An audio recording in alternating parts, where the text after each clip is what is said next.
Nah, kita akan cari tahu apa saja sih yang berkaitan dengan leluhurnya atau tarombonya orang Mandailing. Asal raja ataupun masyarakat Ulu Pungkut ini itu pecahan dari raja di Manambir. Di bayang bahasa Sengketa bahwa ada sekelumit kalimat di situ bahwasanya ini sudah ada sejak dari zaman Pahit, bangsa Mandailing.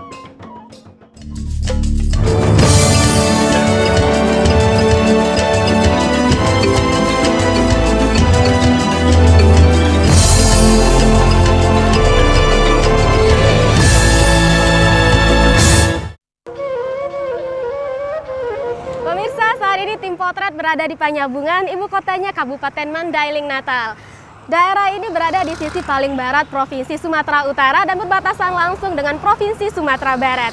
Secara umum kabupaten ini dihuni oleh masyarakat yang beretnis Mandailing, di mana mereka menganut dua prinsip hidup, yaitu Podana 5 atau 5 nasihat yang mengatur kehidupan sehari-hari, dan juga Daliana Tolu atau sistem yang mengatur tentang kekerabatan. Sebenarnya pemirsa, dua prinsip hidup ini juga dianut oleh masyarakat Batak yang ada di Toba. Namun masyarakat Mandailing beranggapan mereka adalah satu etnis yang berdiri sendiri dan leluhurnya tidak berasal dari Batak Toba. Benarkah demikian? Kita akan cari tahu. Ikuti terus perjalanan potret.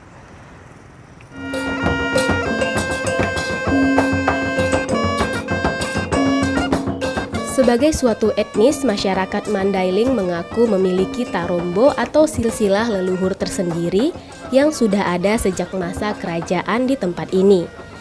Hal tersebut masih dapat dilihat dari simbol-simbol budaya dan peninggalan-peninggalan sejarah seperti komplek kerajaan Pidolidolok di Panyabungan.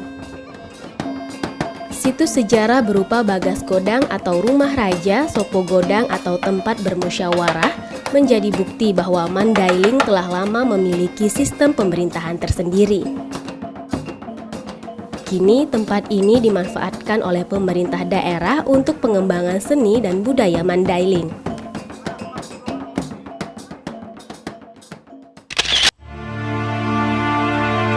Dalam kitab Negara Kertagama yang ditulis oleh Empu Prapanca, kata Mandailing sudah termaktub di zaman kerajaan Mojopahit yang berdiri di daerah Mandailing sekitar abad ke-14. Jejak kerajaan Mojopahit di sini masih dapat dilihat dari sisa-sisa bangunan candi berupa potongan stupa, artefak, dan makam yang berada di Huta Siantar. Berdiri di tengah perkebunan milik warga, diduga candi ini masih berkaitan dengan Candi Bahal atau Portibi di Kabupaten Padang Lawas. Keberadaan candi-candi ini dapat memperkirakan bahwa bangsa Mandailing telah ada jauh sebelum masa kerajaan Mojopahit berdiri di daerah ini.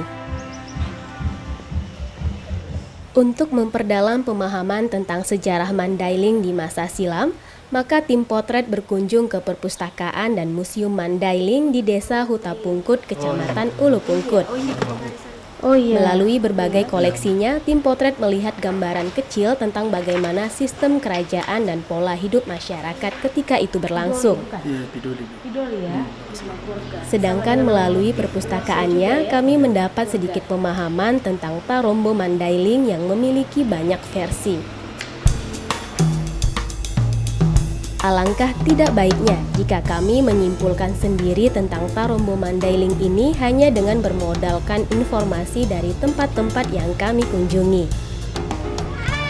Untuk itu, sebagai pemimpin masyarakat di Mandailing Natal yang kebetulan juga berdarah asli Mandailing, kami pun berpikir penting untuk menemui Bupati agar dapat bertanya perihal yang satu ini. Nah Pak, mungkin selain etnis Mandailing yang mendominasi Kabupaten Mandailing Natal, apalagi etnis yang juga dominan di sini? Baik, terima kasih. Ingin saya jelaskan dulu bahwa Mandailing Natal ini sebenarnya juga terdiri dari beberapa sub-etnis. Aslinya memang Mandailing. Nah, dari Mandailing ini ada lagi pecahannya Tanah Ulu namanya. Itu di Muara Sipongi.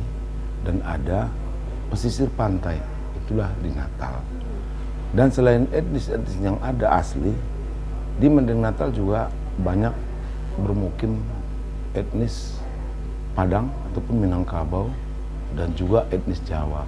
Apa sih sebenarnya arti kata Mandailing itu?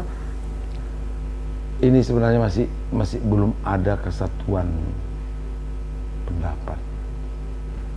Karena juga sesuai dengan barangkali tadi udah dilihat di sini juga ada candi. Nah, kalau kita lihat di tengah-tengah kota Penyambungan ini juga ada sungai.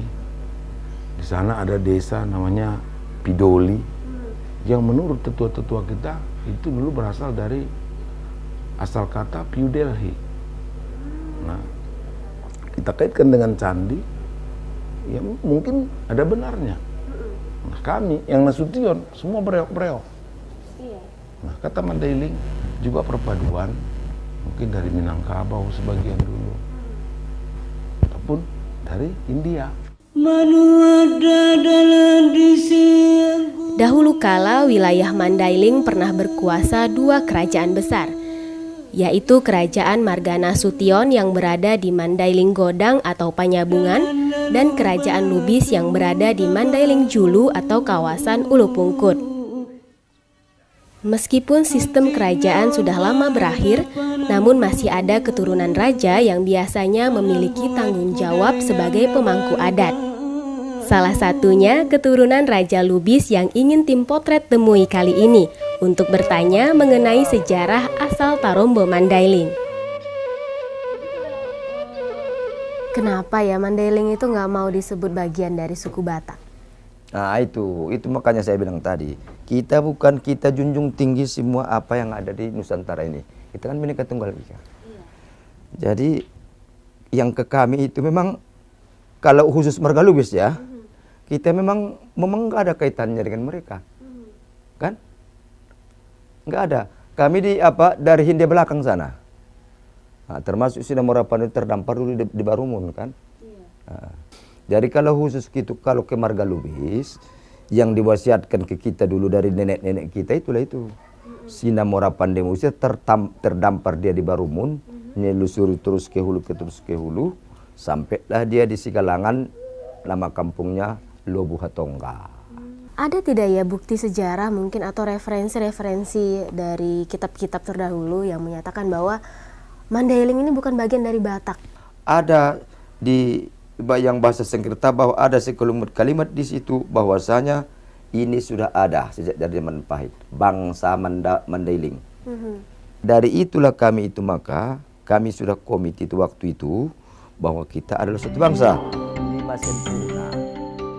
Perbedaan mencolok juga dapat dilihat dari pakaian adatnya, seperti kain tradisional Mandailing milik keturunan Kerajaan Lubis yang disebut dengan Tonun Patani, yang dilengkapi dengan sende jantan bagi kaum lelaki dan sende betina bagi kaum wanita.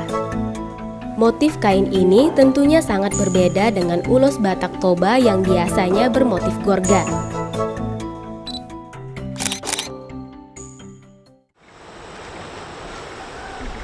Huta Godang atau dalam bahasa daerahnya berarti kampung yang besar. Kini Huta Godang dihuni oleh sekitar 200 kepala keluarga atau 780-an penduduk yang mata pencahariannya bergerak di bidang pertanian. Di sini tim potret ingin menemui seorang tokoh masyarakat yang pernah menjabat sebagai kepala desa Huta Godang selama 20 tahun.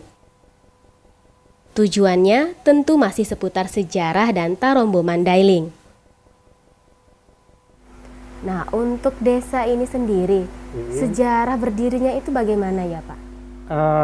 Sejarah berdirinya mulai awal dulu ya. Asal raja ataupun masyarakat Ulu Pungkut ini itu pecahan dari raja di Manambin dulu. Mereka pertama berangkat dari Manambin lengkap dengan perangkat adatnya yaitu Dalihan Natolu. Ya, jadi mereka membentuk hutan namanya itu kampung. Pertama-tama di atas bukit di atas sana. Di atas sana? Iya, di atas sana. Oh, itu gitu. pertama-tama dibuka. Nah, jadi di bawah ini waktu itu masih dikuasai orang-orang dari kerajaan Tanah Datar, yaitu orang Minang, untuk mengambil emas di sini. Jadi mereka juga ikut mengambil tambang emas di sini, dan orang-orang dari Minangkabau itu diusir oleh orang-orang kerajaan ini. Nah, jadi disitulah orang itu berkembang di atas sana. Nah, jadi begitu masuk agama Islam, yang mana di agama Islam ini kita tahu perlu banyak pemakaian air yang bersih, terutama untuk wudhu setiap waktu untuk sholat. Jadi demi kebutuhan itu mereka berpikir kalau harus tinggal di atas bukit sana airnya susah. Iya benar. Nah, jadi orang itu berpikir harus turun ke bawah ini. Nah, jadi turunlah ke bawah ini, dibentuk dari sini Kampung Huta Godang ini.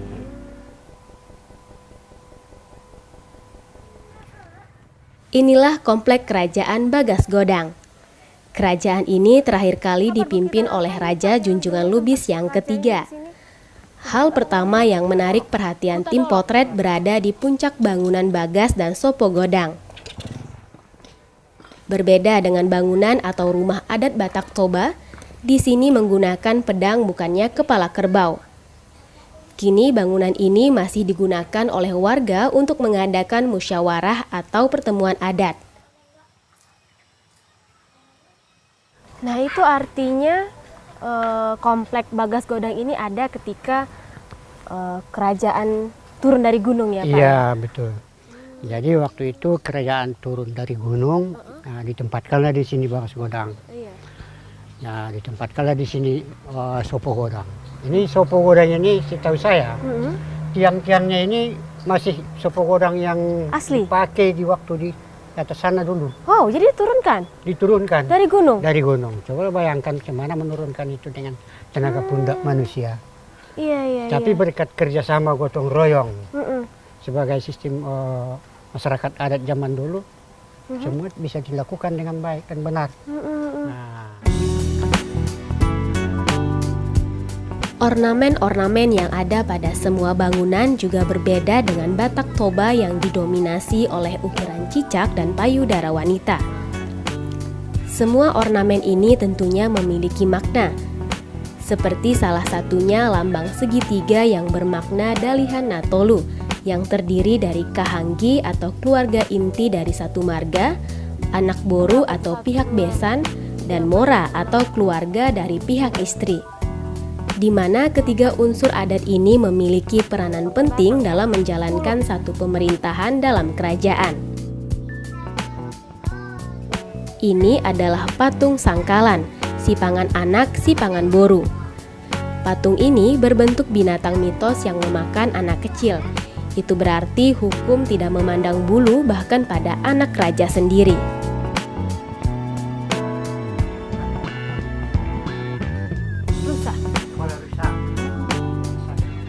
Nah, kalau kita lihat sekarang ini Pak, masih ada tidak ya nilai-nilai yang dulu ada di kerajaan ini masih dianut oleh masyarakat sekarang? Kalau kita lihat di masyarakat, kalaupun tidak secara formal dipakai, tapi potensinya masih banyak, masih kuat sekali. Kita lihat dalam upacara adat yang namanya anak boru, mora kahanggi itu masih berfungsi. Sama dengan nomor Natoras itu masih difungsikan persis seperti yang dulu. Berarti fungsi-fungsi perangkat adat itu masih ada.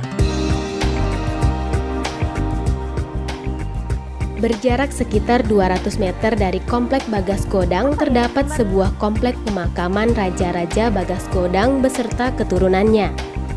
Jumlahnya sekitar 20 dan bentuknya sangat unik. Lambang binatang mitos yang sekilas menyerupai kepala kuda atau rusa ini menandakan bahwa dahulunya leluhur Mandailing menganut keyakinan si Pelebegu, atau di Batak Toba ada keyakinan Parmalim. Raja Gadombang.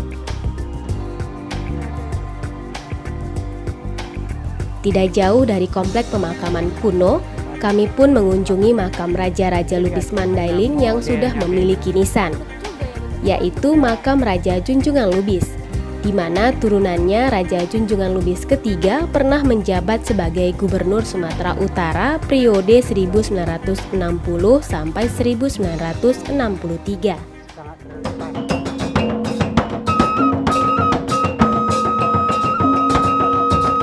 Menarik kesimpulan apakah Mandailing Batak atau tidak, Tentu bukanlah perkara mudah.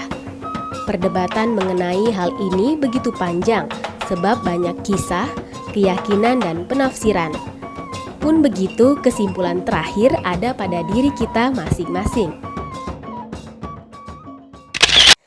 Satu yang sangat terkenal dari Mandailing adalah kopi Arabikanya. Inilah yang menjadi alasan kenapa Belanda datang ke daerah ini pada tahun 1800-an untuk menanam kopi jenis Arabica di perbukitan Pakantan. Nanti kita akan lihat bagaimana geliat pertanian kopi di daerah ini. Dan sekarang pemirsa, disinilah tim potret berada di tengah hamparan pertanian kopi Arabica Mandailing.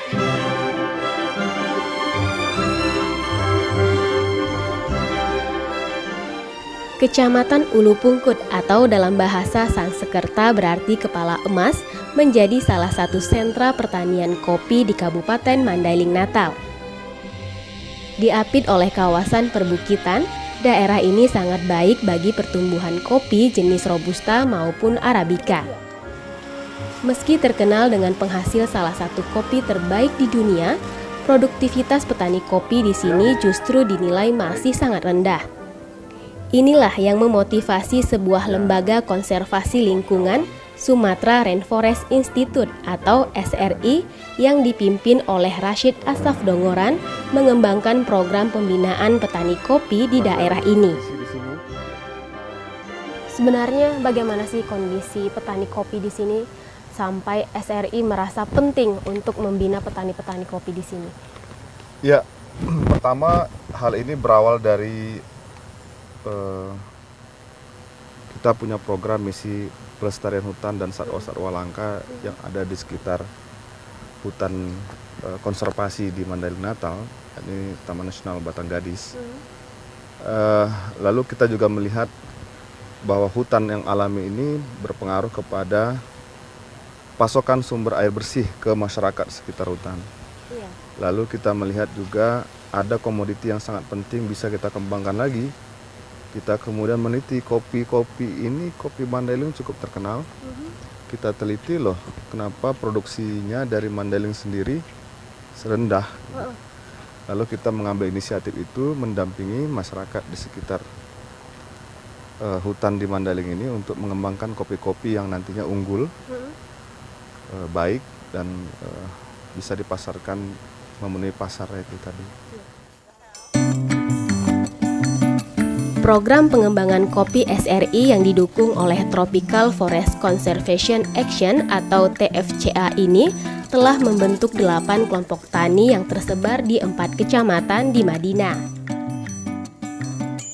Sejak berjalan pada awal tahun 2015 hingga kini, SRI bersama dengan para petani binaan telah membibitkan 180.000 lebih tanaman kopi. Dengan begitu diharapkan kejayaan kopi Mandailing dapat dikembalikan di tanah asalnya. Nah, tadi Abang bilang pohon kopi ini bisa berusia puluhan tahun gitu kan Bang. Kalau dampaknya sendiri terhadap lingkungan seperti apa ya Bang? Ya, kopi ini termasuk sudah dikenal sejak tahun 2000-an sebagai tanaman konservasi.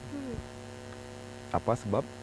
Kopi ini tumbuh berbarengan dengan kebutuhan dia akan pohon-pohonan yang besar. Oh gitu. Ya, jadi kopi ini juga bareng dia karena butuh pohon yang besar sebagai tanaman penutup.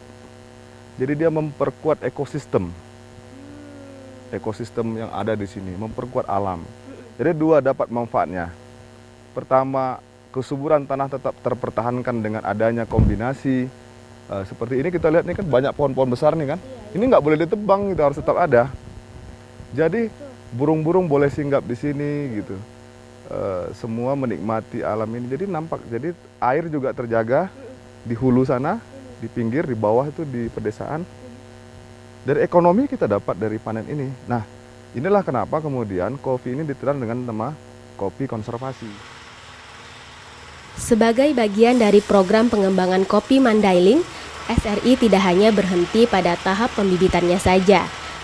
Pendampingan akan terus dilakukan sampai proses produksi dan pemasaran. Pemahaman petani tentang proses produksi yang berkualitas harus terus diperdalam, Dengan demikian, pemasaran kopi akan menjadi lebih mudah. Ini kita berbicara mengenai tantangan di pasar internasional tentunya gitu kan Bang. Berarti tadi secara sepintas saya menangkap bahwa ada kecurangan. Kopi Mandailing namanya dicaplok tapi asalnya bukan dari tanah Mandailing. Nah, apa sih yang bisa kita lakukan Bang untuk mensejahterakan petani kopi ini gitu? Ya. Menurut saya ada 3 langkah sederhana yang harus dilakukan oleh kita semua. Kita termasuk pemerintah, non pemerintah, semua pihak. Pemerintahan itu ada pengambil kebijakan seperti jajaran pemerintahan, ada DPRD, ada komunitas petani kopi, ada organisasi masyarakat sipil LSM yang berkonsentrasi kepada pengembangan pertanian dan kehutanan. Satukan dulu langkah bahwa kita berbuat ini bukan untuk kepentingan si petani saja, tapi juga kepentingan pemerintah. Bukan kepentingan pemerintah saja, juga kepentingan petani. Semua berkepentingan dalam rangka yang positif. Nah, setelah kita kuat di antara semua stakeholder ini, maka kita masuk pada langkah-langkah mengajukan sertifikasi indikasi geografis. Usai melihat-lihat perkebunan kopi Mandailing, Bang Rashid mengajak saya untuk menikmati sajian kopi khas tradisional Mandailing. Inilah kopi takar atau dalam bahasa daerahnya yang berarti kopi tempurung kelapa. Kopi yang disajikan dalam takar ini mengeluarkan aroma yang sangat nikmat. Rasanya saya tidak sabar ingin mencicipinya.